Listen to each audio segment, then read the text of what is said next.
Ya, Bismillahirrahmanirrahim. Assalamualaikum warahmatullahi wabarakatuh dan salam sejahtera kepada semua saya ucapkan.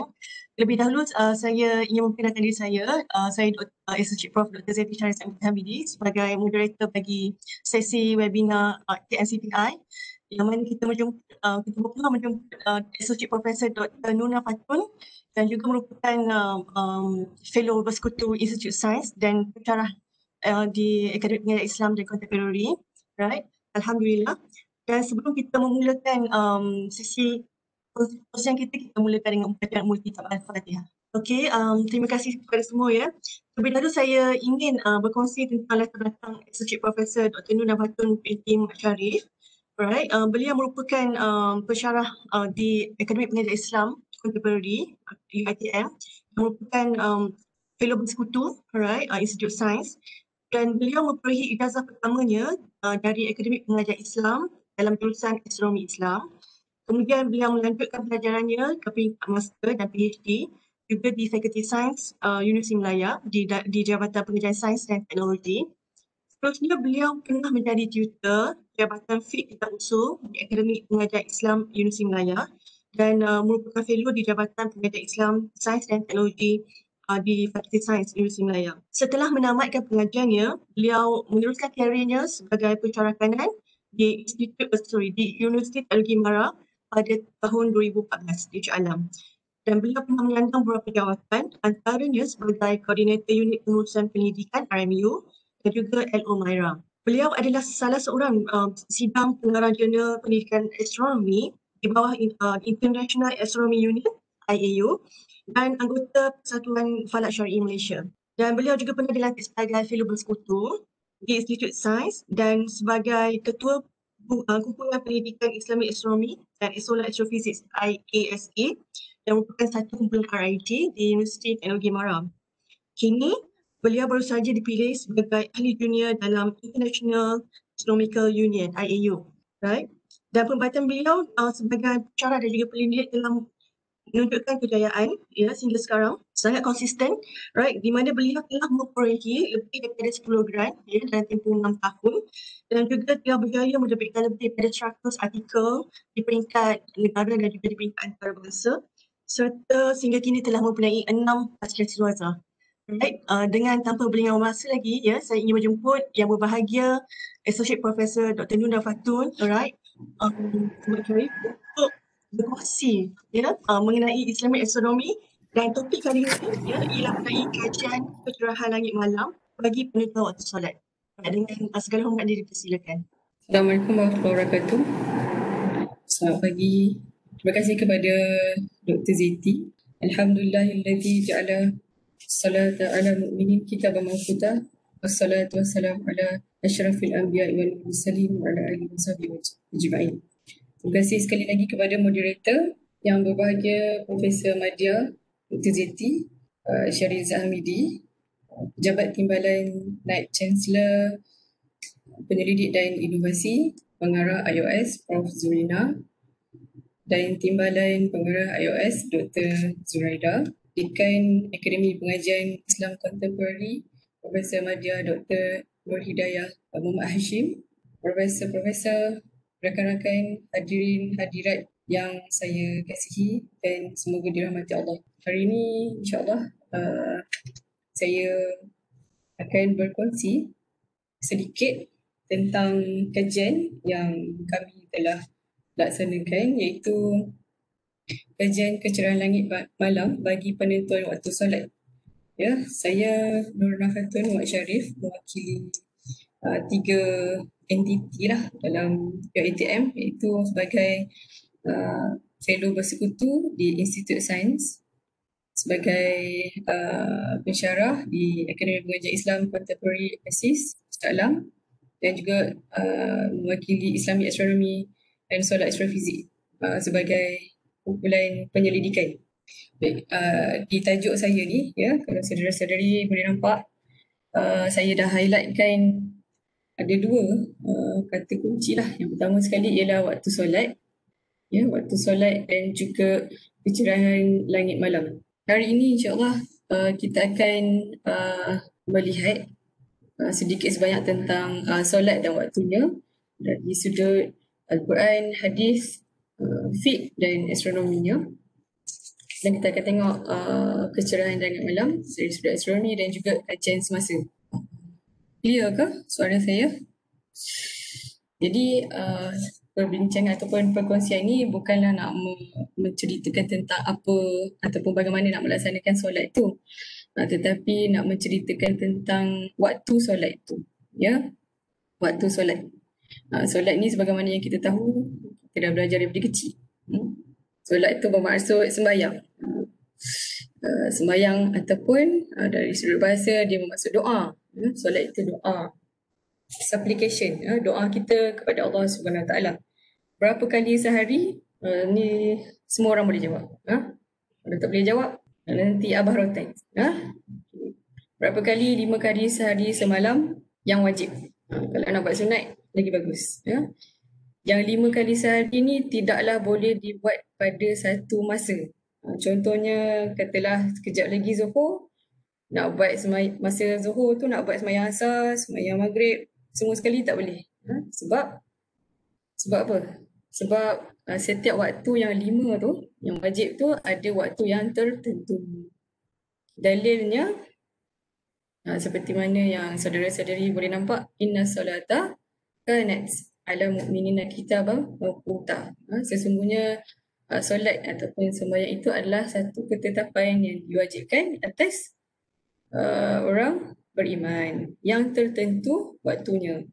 Kita nak highlight kat sini iaitu kitaban mawquta, yang tertentu waktunya. Ada waktu-waktu yang tertentu.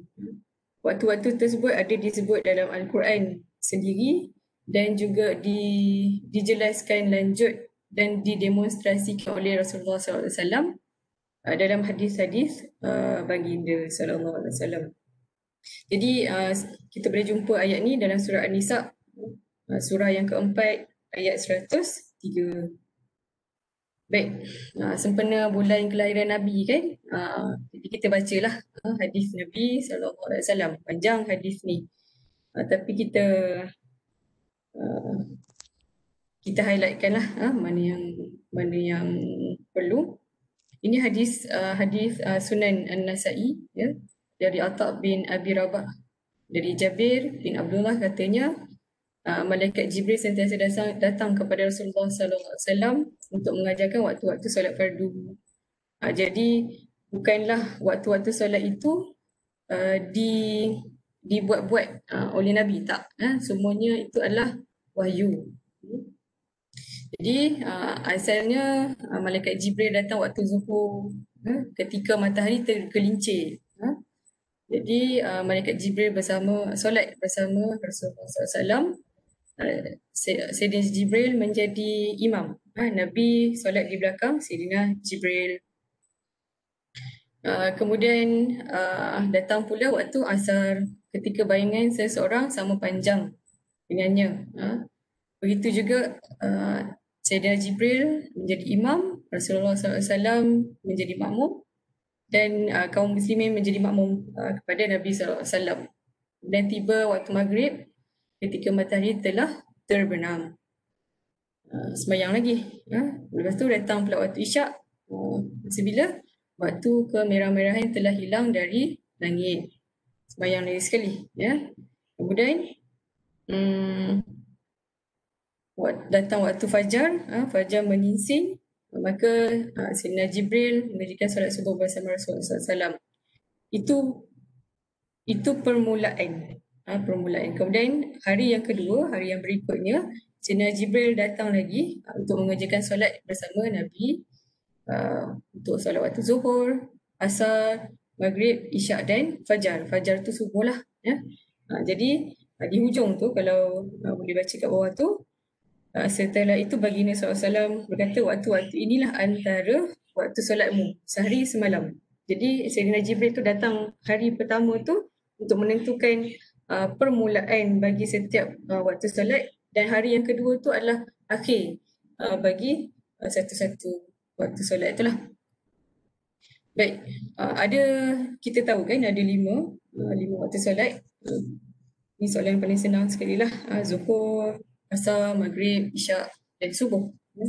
Ada 3 waktu ini, ya, Zuhur, Asar, Maghrib ini ditentukan berdasarkan pergerakan ketara matahari. Maknanya apa? Maknanya kita boleh nampak matahari tu. Nampak betul matahari tu. Contohnya macam katalah ni matahari kan, piring matahari tu kita boleh nampak dengan mata kita, walaupun sebenarnya dinasihatkan untuk tidak melihat kepada matahari secara direct kerana dia akan mengakibatkan buta.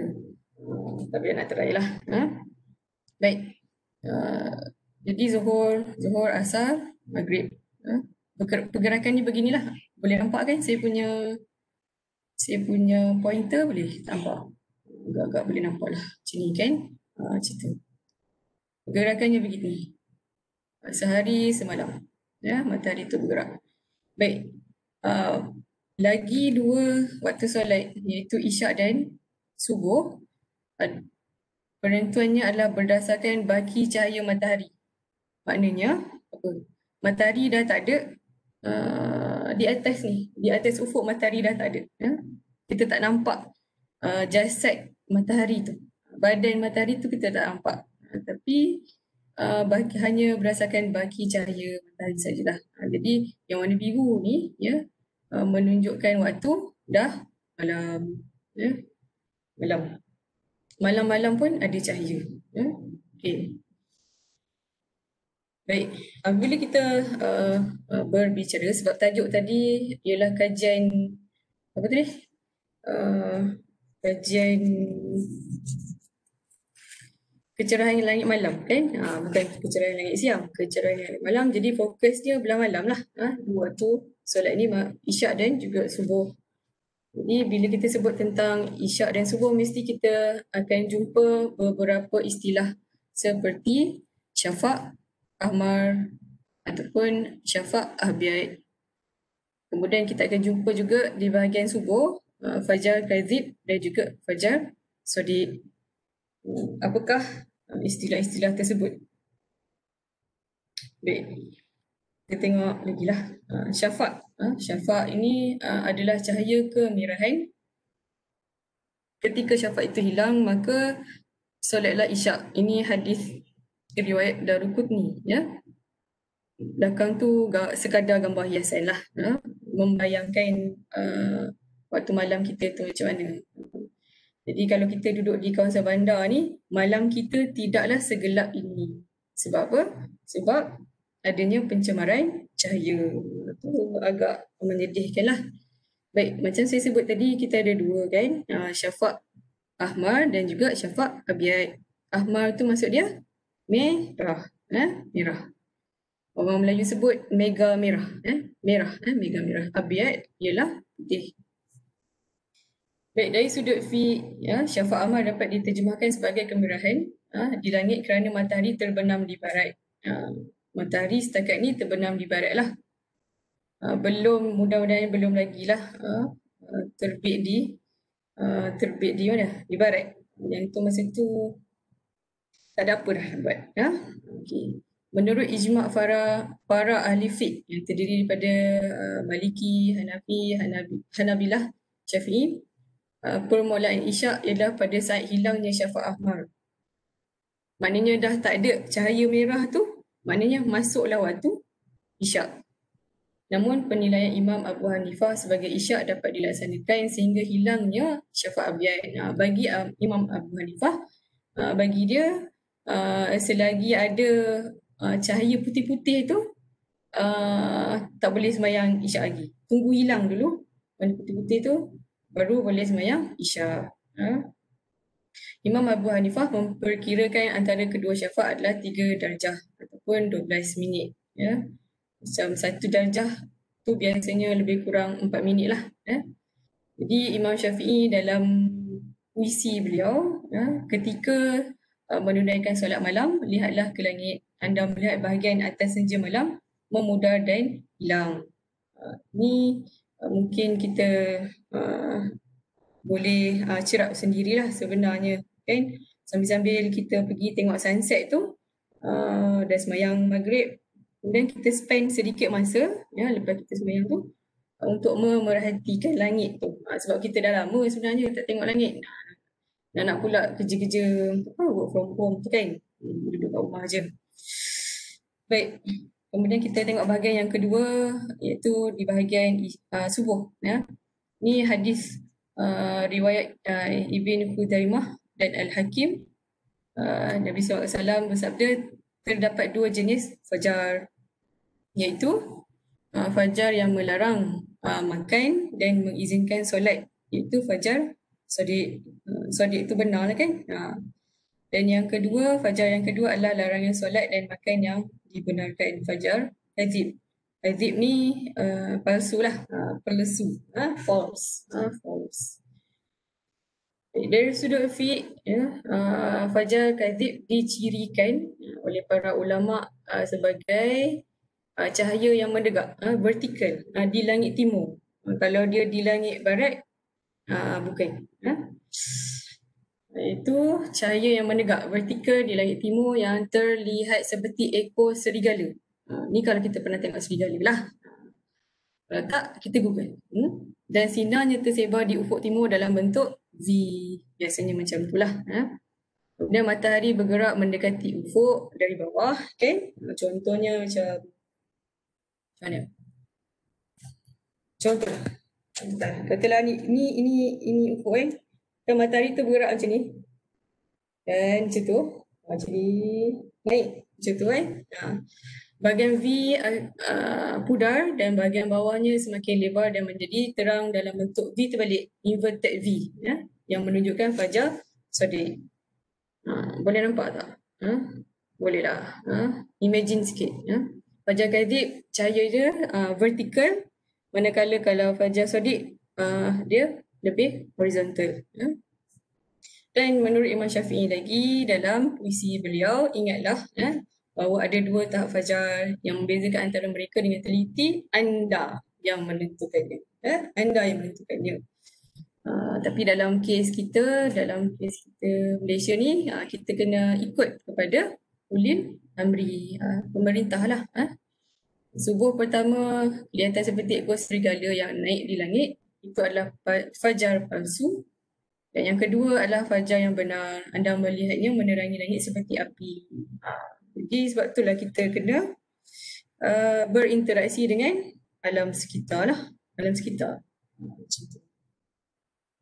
Baik, daripada situ, daripada Al-Quran, daripada hadis dan juga interpretasi fiqh oleh imam-imam para mujtahid ni, maka keluarlah beberapa parameter lah.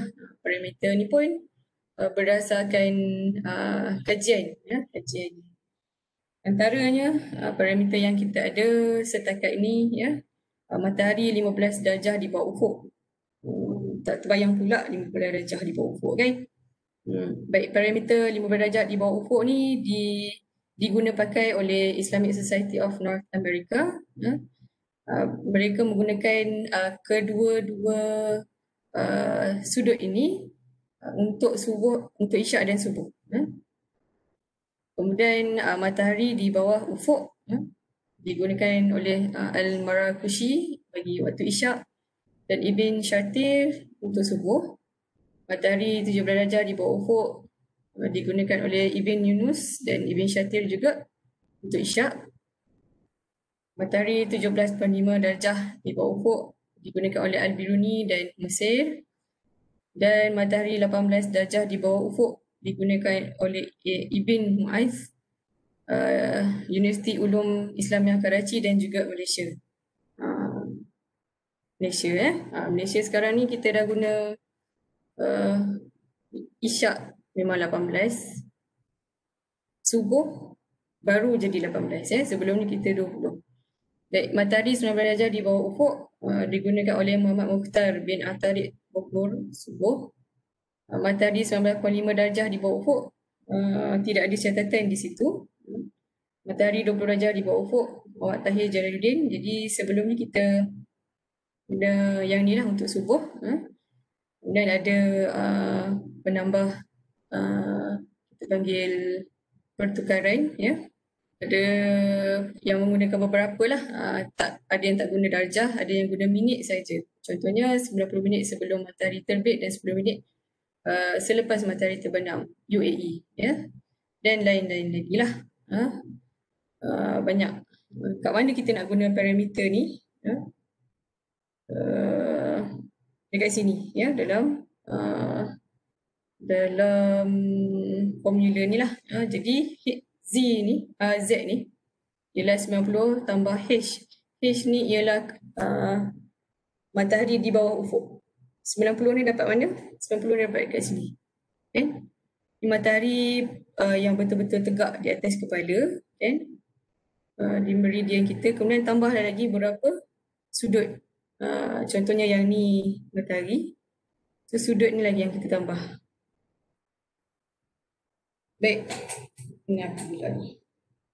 Baik. Biasanya untuk menghasilkan parameter ataupun cadangan-cadangan tu, kita memang akan menggunakan beberapa alat lah. Alat yang memang tidak boleh tidak guna ialah mata. Mata ni siapa-siapalah yang ada mata dan mempunyai penglihatan. Untuk mengenal pasti cahaya-cahaya tersebut. Dia main dengan cahaya ataupun foton. Ni kajian-kajian lepas lah. Kemudian ada juga menggunakan fotometer. Yang ni ya, photoelectric photometer. Tetapi agak sukar lah sebab yang ni kita kena pasang dekat teleskop. Jadi kalau kita nak buat cerapan tu, kita kena angkut sekali dengan teleskop ni. Jadi kalau setiap kali nak angkat tu memerlukan satu kesabaran, jihad yang amat tinggi lah. Kemudian ada juga daripada UK menggunakan all sky camera lah. Boleh nampak dalam dome, kubah langit tu dalam 180 darjah. Kemudian yang banyak digunakan akhir-akhir ini ialah sky quality meter. Yang ni kita kata lebih mudah alih, mudah pasang dan juga mudah dikendalikan lah. Ya. Baik, tadi kita cerita tentang parameter tadi kan. Ada sebut nama-nama Al-Marrakushi, Ibn Yunus dan sebagainya tu. Jadi mereka ni menggunakan apa? Biasanya mereka menggunakan calculation dan juga cerapan. Dan ada satu yang saya catatkan kat sini.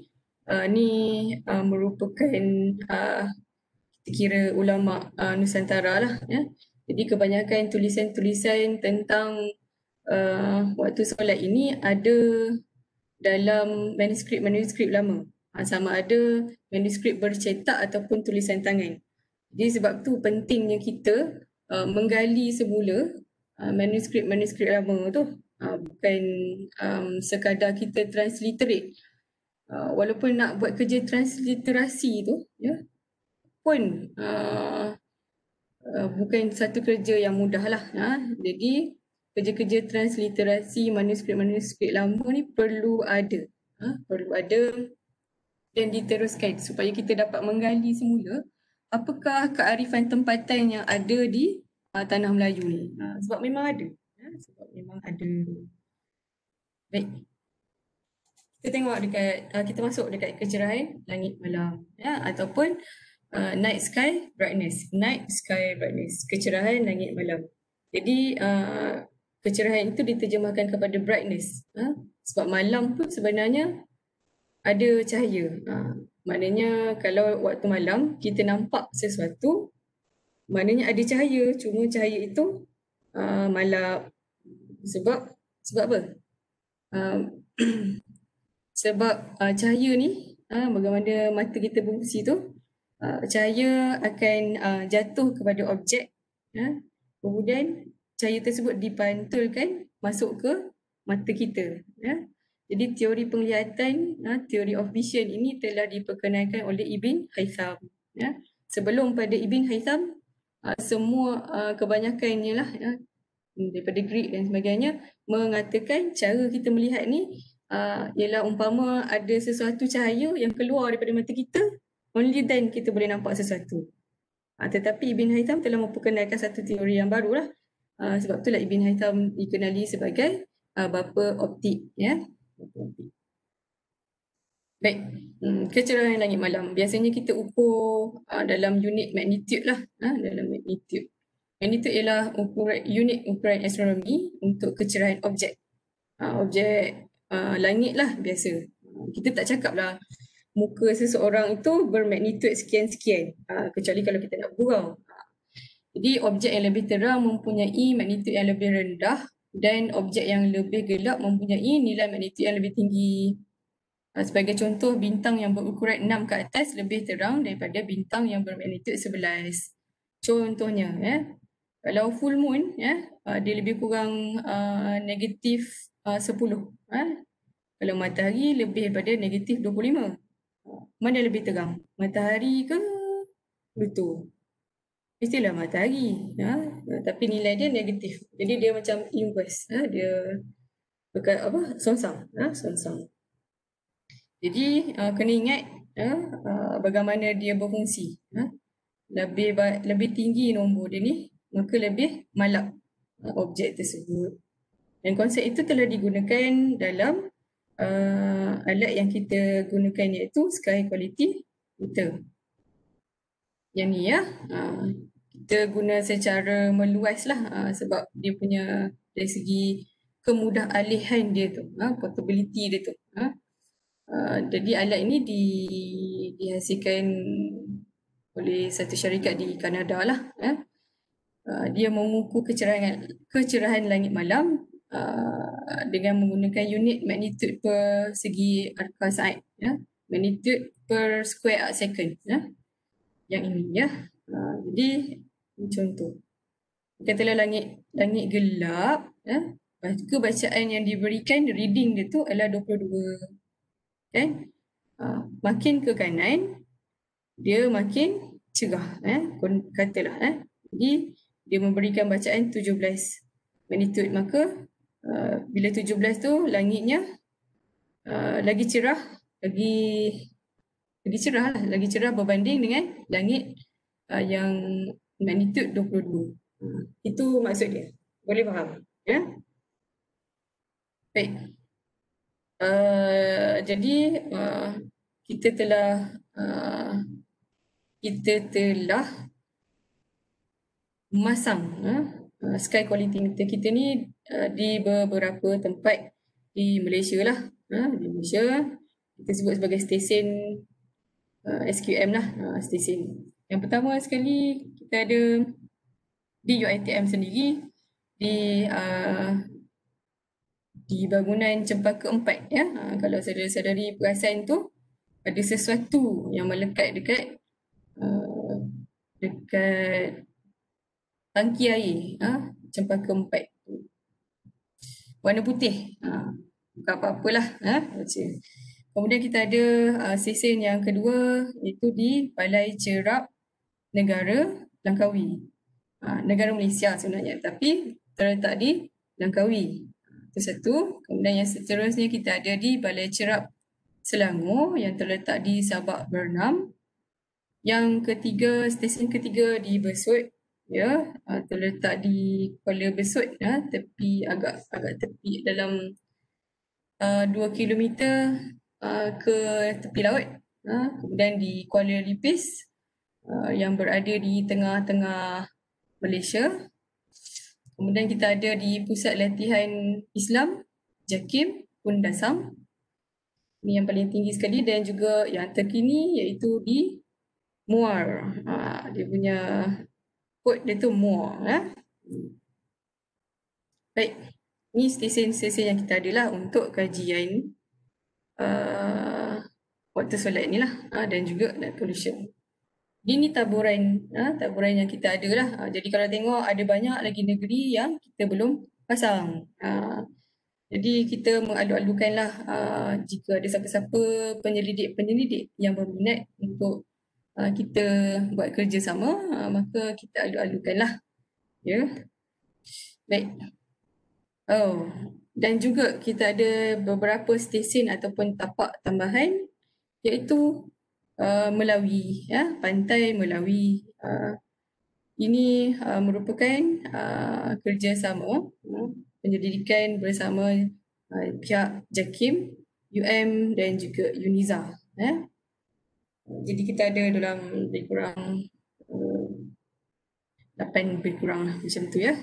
Jadi hasil daripada penyelidikan bersama pihak-pihak ini, ya, JAKIM, UM, UNIZA telah menghasilkan satu keputusan, ya, kalau kita ingat pertambahan waktu solat, pertambahan waktu solat, pertambahan 8 minit bagi waktu subuh, waktu solat ketika je dah selesai pula. Bilakah bermula je Fajar Sadiq, ya. Yang ini saya ambil daripada infografik, ya, Mufti Wilayah Persekutuan pada masa tu, ya, Datuk Zulkifli. Baik, ni yang saya sebut tadi tu, 18, 20, 18, ya. Baik. Ni hasil kita. Jadi apa yang penyelidikan dengan JAKIM, UM, UNIZA ni, dia punya method tu lain sedikit daripada kita. Tapi tak apalah. Kita kan cuba kan. Jadi ni hasil awal kita. Sebenarnya tak boleh nak publish lagi lah. Secara awalnya kita boleh mengatakan bahawa isyak itu sudutnya ialah 18.35 darjah. Manakala subuh adalah 18.07 darjah. Jadi tak jauh beza sangatlah dengan apa yang ini, ya, kajian yang ini. Ya. Tapi kita akan teruskanlah, sebab research ni belum habis lagi.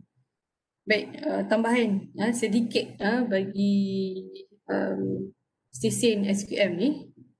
Jadi satu stesen yang di UiTM ini kita telah linkkan dengan database Globe at Night, Sky Brightness Monitoring Network.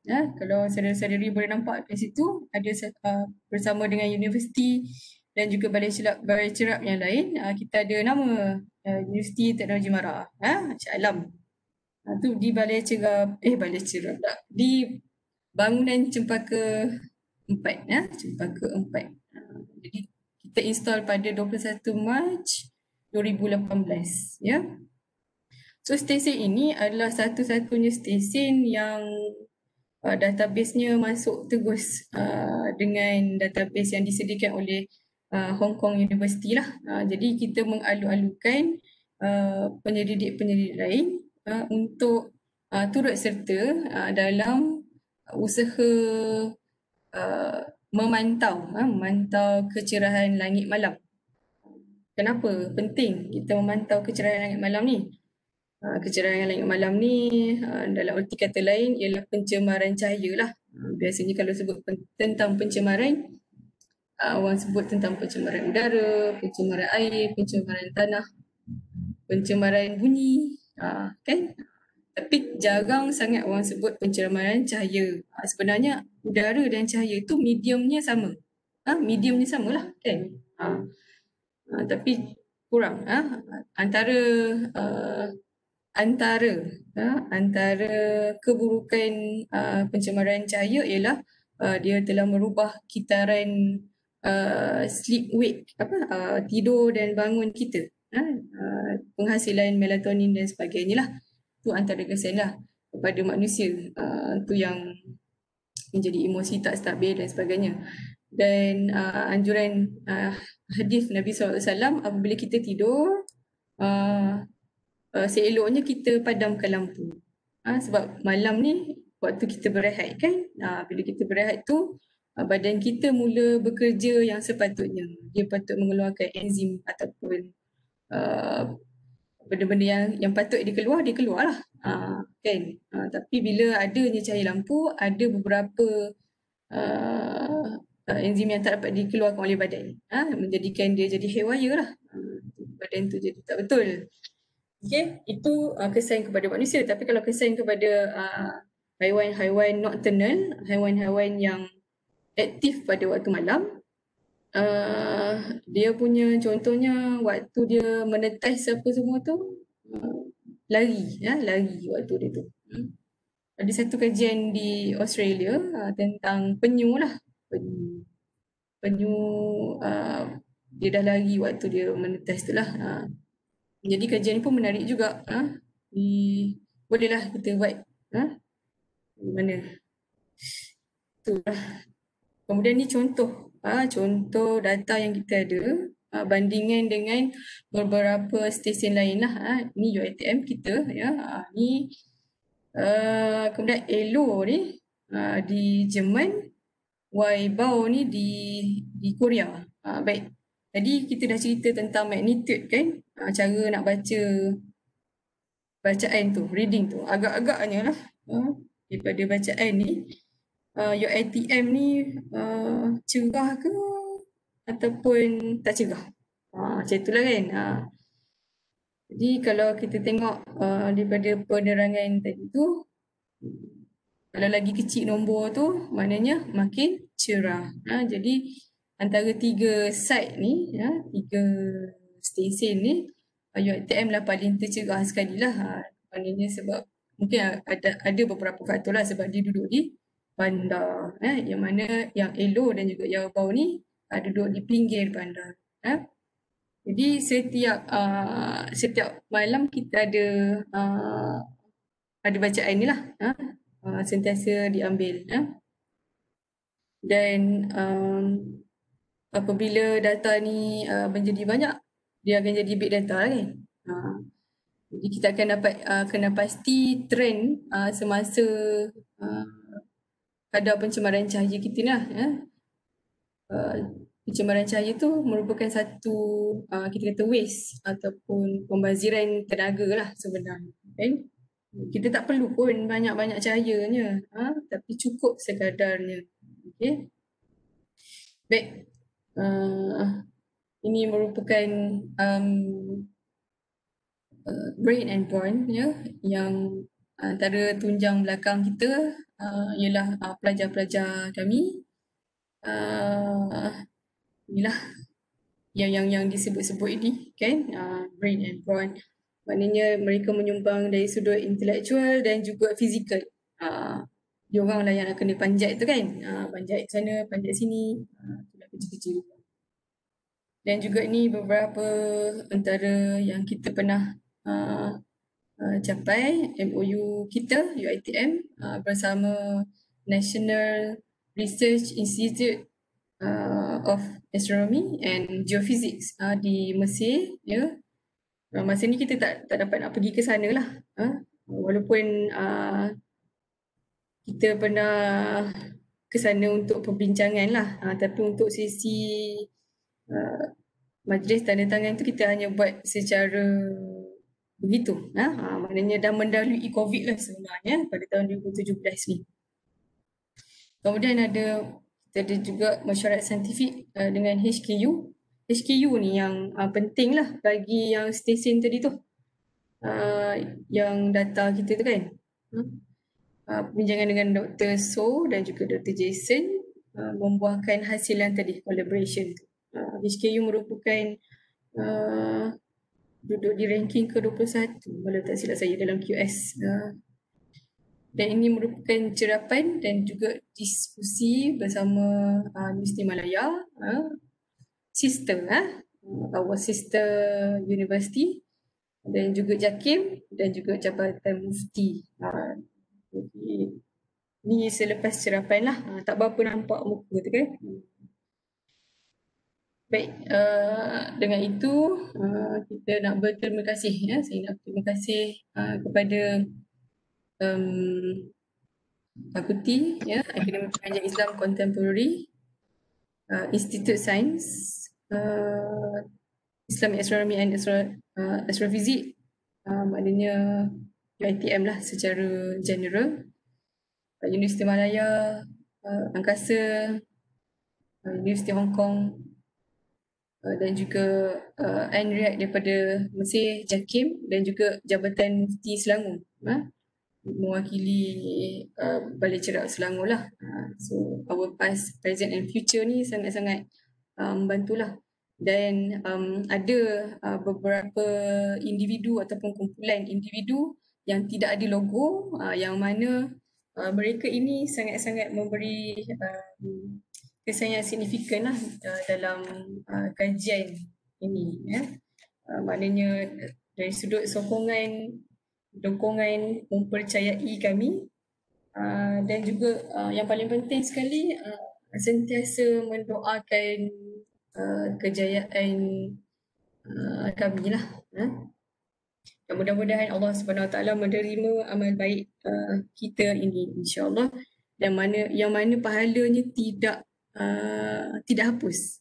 Sebab kita bimbang juga, sebab bila kita sebut-sebut ni dan sebut-sebut ni kan jadi riak pula kan. Riak hapuslah. Jadi mudah-mudahannya sabata ajru, maka kekallah pahala tersebut. Mudah-mudahan. Jadi saya tutup dengan ini. Terima kasih kepada pendengar yang sudi mendengar. Saya tutup dengan ada satu quote, ilmu merupakan sesuatu yang tidak memberikan sebagainya kepadamu sehinggalah kau memberikan keseluruhanmu kepadanya. Meskipun kau memberikan keseluruhan kepadanya, tetaplah tidak pasti sama ada kau memperolehi sesuatu daripadanya. Jadi kalau tak berapa nak faham yang bahasa Melayu tu, boleh baca yang bahasa Inggeris tu lah. Baik, saya rasa cukup setakat ini saja perkongsian saya. Segala yang baik itu datang daripada Allah Subhanahu Wa Taala. Yang buruk itu datang daripada saya sendiri. Mohon maklumkan jika ada sebarang kesilapan yang saya boleh baikilah. Dengan itu saya serahkan kepada moderator kita yang bahagia, Profesor Dr. Ziti Syarizat. Terima kasih. Okey, baik. Terima kasih kepada Associate Prof. Dr. yang sangat bermakna kepada kita semua, iaitu tentang macam mana menentukan waktu solat, yang mungkin sebagian daripada kita tidak mengetahui bagaimana untuk menentukan waktu solat secara cerapan, kerana kita sekarang ni sedia maklum bahawa kita boleh dapati daripada apps macam daripada aplikasi kita dah tahu waktu solat. Okey. Saya ala-alukan sebarang pertanyaan daripada semua, jika ada boleh juga berkongsi ataupun nak tanya kepada Dr. Nuna Khatun, dipersilakan. Right. Dan tadi kita pun tengok kan, macam sebagaimana saya tanya tadi, mungkin soalan pertama saya, kita dah ada apps kan, macam tu contohnya. Tapi ramai tanya, kenapa pentingnya kita nak buat kajian secara terapan ni kan? Untuk anak-anak muda, untuk orang-orang awam tahu betapa pentingnya sebenarnya untuk buat kajian terapan untuk waktu solat secara kasar ataupun secara menggunakan peralatan yang sedia ada ni. Okey, baik Dr. Nafas, mungkin boleh jawab? Baik, terima kasih kepada yang bertanya. Kenapa kita perlu tahu tentang ni? Yang pertama sekali, sudah tentu atas kapasiti kita sebagai orang Islam tu sendirilah. Jadi kalau kita sebagai orang Islam tu sendiri, dia dah termasuk dalam fardu ain. Sebagaimana yang kita tahu, ilmu tu terbagi kepada dua, kan? Fardu ain dan juga fardu kifayah. Jadi hal-hal tentang solat dan sebagainya itu termasuk dalam fardu ain. Jadi orang secara persendirian, individual tu memang kena tahu. Walaupun sebenarnya dalam kecanggihan sekarang ni kita ada je apps kan, dan juga ada jadual-jadual, kita panggil tabulated prayer time tu. Dan itu sebenarnya memudahkan kita lah. Contohnya kalau kita tak sempat nak mencerap waktu subuh pagi tadi kan, jadi kita just tengok je lah apps kita tu. Akan tetapi ilmu tentang bagaimana waktu solat itu ditentukan, apa ciri-ciri yang menentukan masuknya waktu solat tu, perlu tahu. Sebab ilmu macam ni perlu kita panggil diperturunkan lah kepada generasi-generasi yang akan datang. Sebab satu benda yang kita kena ingat, teknologi yang kita ada sekarang ni dia akan obsolete, ya, akan lama-lama nanti dia akan tak ada. Percayalah, macam sekarang ni kita ni Allah takdirkan adanya COVID kan, maka semua kena online, semua terpaksa belajar benda-benda online yang teknologi yang rasa macam dulu kita agak reluctant lah untuk guna. Maknanya last resort je baru kita guna. Tapi disebabkan COVID ni, antara hikmah COVID ni, itulah dia. Kita menggunakan teknologi tak salah pun, okey je. Cumanya akan sampai satu masa nanti kita akan sangat bergantung kepada teknologi tu. Jadi bila kita sangat bergantung kepada teknologi, kita akan lupalah segala cerapan-cerapan manual dan sebagainya tu. Benda-benda semua tu perlu kita kata preserve kan. Perlu bukan setakat preserve tapi perlu diamalkan lah. Macam tu supaya benda ilmu-ilmu seperti itu terus hidup. Nanti Kang anak-anak nanti duk tanya macam mana nak tentukan waktu solat. Dah tak tahu nak jawab kan. Dan kena ingat kita ni berada di akhir zaman kan. Jadi saya tak sebutlah hadis-hadis akhir zaman tu nanti jadi tajuk lain pula kan. Tapi kita towards kita dah memang menghampiri zaman tersebut lah. Zaman mana Dajjal dan sebagainya. Wallahualam. Okay, ada satu soalan ni ya, daripada Ahmad Sabri Osman. Assalamualaikum. Perlukah stesen SKM diwujudkan di setiap negeri dan berapakah kos untuk mewujudkan stesen tersebut? Mungkin Dr. Nur Nafas boleh jawab. Baik, terima kasih moderator. Waalaikumsalam Dr. Ahmad Sabri. Dari sudut nak jawab perlukah tu, seeloknya perlulah kan. Sebab macam saya sebutlah, kajian yang kita buat ni dia like macam tembak dua burung guna satu das. Macam tu. Kita dapat kajian light pollution dan juga kita dapat kajian waktu solat. Macam tu. Jadi kalau nak tengok jika kita nak mengkaji ataupun kajian tu lebih komprehensif, elok ada di setiap negeri. Dia tak semestinya setiap negeri lah, tapi poin-poin utama lah. Contohnya macam kawasan-kawasan urban, kawasan-kawasan barat, ada beza tak dengan suburban, ada beza tak dengan kawasan rural, ada beza tak high altitude di kawasan tinggi dan rendah tu, ada tak beza dia. Dan kos mewujudkan stesen tu bergantung kepada kesediaan hos dan juga pengiraan semasa lah. Contoh macam alat apa kita nak guna. Jika kita nak data yang continuous macam yang kita ada di UiTM ni, maka penyediaan seperti PC dan juga line internet yang agak stabil tu perlulah. Itu yang kita sebut sebagai IoT tu. Jadi benda-benda macam tu. Baik, Dr. Nur Nafatul.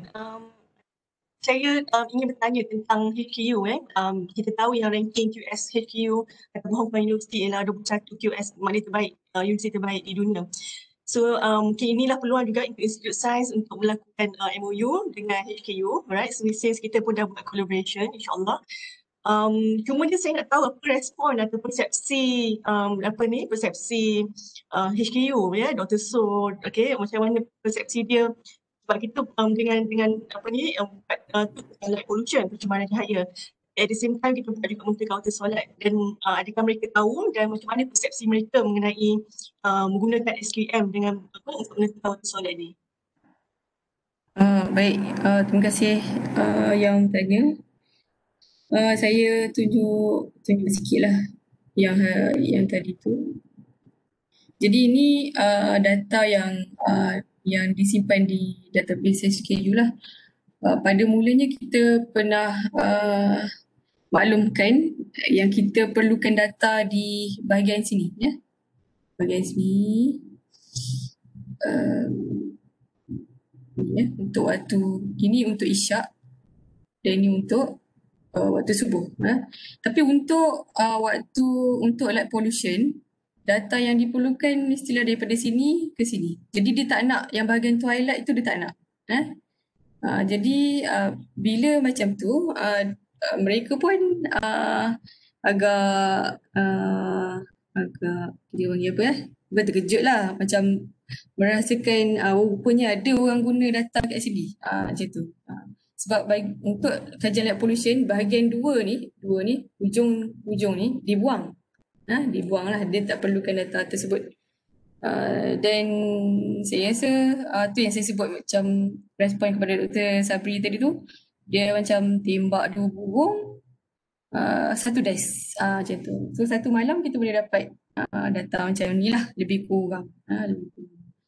Jadi pihak Hong Kong University pun sangat-sangat membantulah kita, terutama sekali dalam database macam ni. Kita pun kalau ada mana-mana penyelidik yang boleh bantu kita dalam menghasilkan database macam ni pun, kita sangat alu-alukan.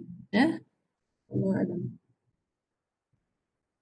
Okay, baik. Ada juga beberapa soalan ya.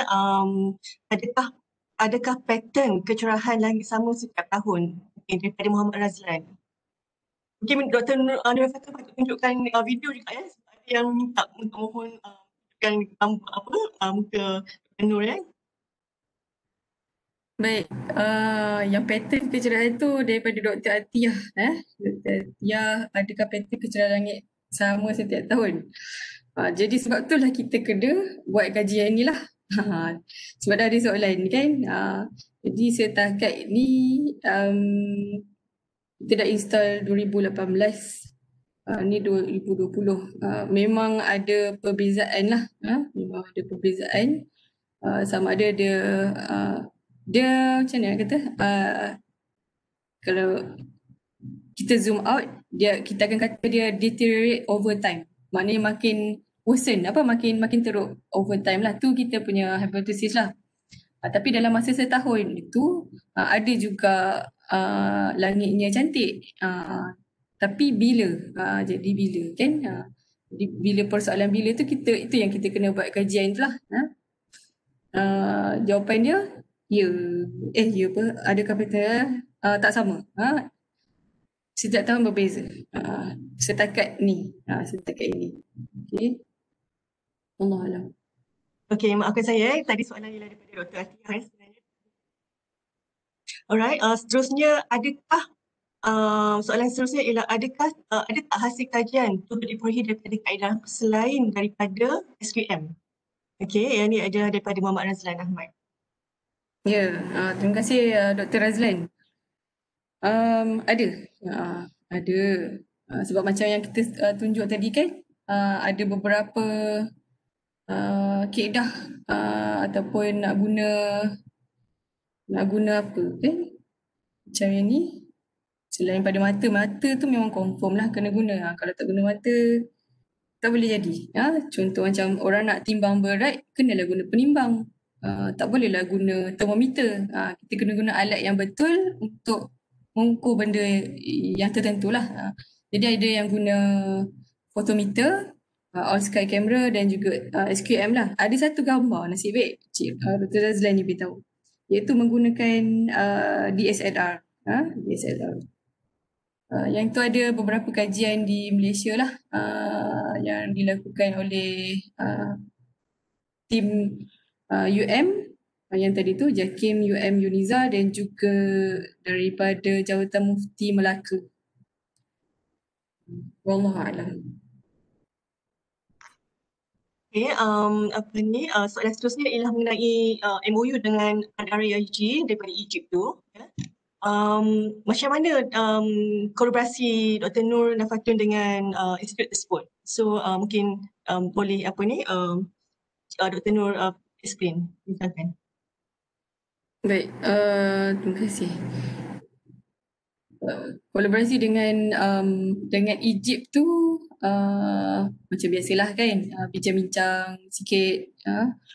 Kemudian kita pun ada try untuk buat paper, cuma Yelah, kedua-dua tu kan perlu ada persefahaman, walaupun kita dah buat memorandum of understanding, dah faham dah, tapi untuk yang lanjut tu kadang-kadang bila sebut tentang penyelidikan ni ada beberapa yang kita tak setuju di sini, tak setuju di sana kan. Jadi di sini dan di sana perlu berbincang lagi lah kan. Dan kemudian kemungkinan kita akan buat conference bersama. Saya rasa COVID ni lagi mudah lah kot. Maknanya kita tak perlu ke sana walaupun sebenarnya ada keperluan lah untuk kita ke sana, tetapi keadaan tidak mengizinkan lagi. Mudah-mudahan pada masa yang akan datang kita akan dapat buat kajian di sana lah, sebab di sana ada satu kawasan yang agak kita kata sesuai lah untuk kajian kecerahan langit malam. Wallahualam. Okay, soalan terakhir, dan ramai juga yang dah cuba untuk menghubungi Dr. Tun daripada Imam Zuraihah Zulkifli, dan ada juga yang dapat WhatsApp dan juga mesej daripada Facebook yang mungkin adik-adik ataupun pelajar-pelajar di luar sana ingin menyambung pelajaran dalam bidang ni adakah maknanya daripada akademik dari Islam sahaja boleh ataupun terbuka kepada program-program lain mungkin Dr. Nurul Fatun boleh jawab ataupun dan juga jawab macam mana nak hubungi Dr. Nurul Fatun ni Okay. Nak hubungi tak ada masalah. Macam saya ada saya letak dekat ni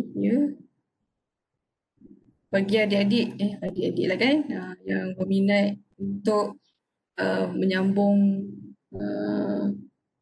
peringkat yang seterusnya, boleh hubungi saya ataupun ahli kumpulan saya lah untuk bincang.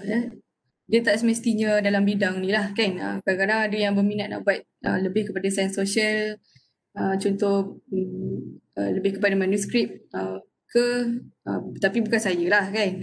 Maksudnya kita akan core dengan siapa-siapa lah dalam bidang tersebut, tapi kita galakkan percambahan bidang lah. Maknanya kita cross disiplin, interdisiplin ataupun cross disiplin. Itu lagi menarik lah. Kemudian bukan setakat di Akademi Pengajian Islam Contemporary saja, tapi boleh di IOS, di Institute Sains ataupun di FSG. Dan kita juga sekali lagi kita mengalu-alukan mana-mana penyelidik yang rasa macam kita bolehlah bekerjasama, welcome aboard. Jomlah kita bekerjasama untuk kajian-kajian seperti ini. Wallahualam. Okay, banyak soalan tapi kali ini mungkin yang terakhir daripada Dr. Muhammad Nasir.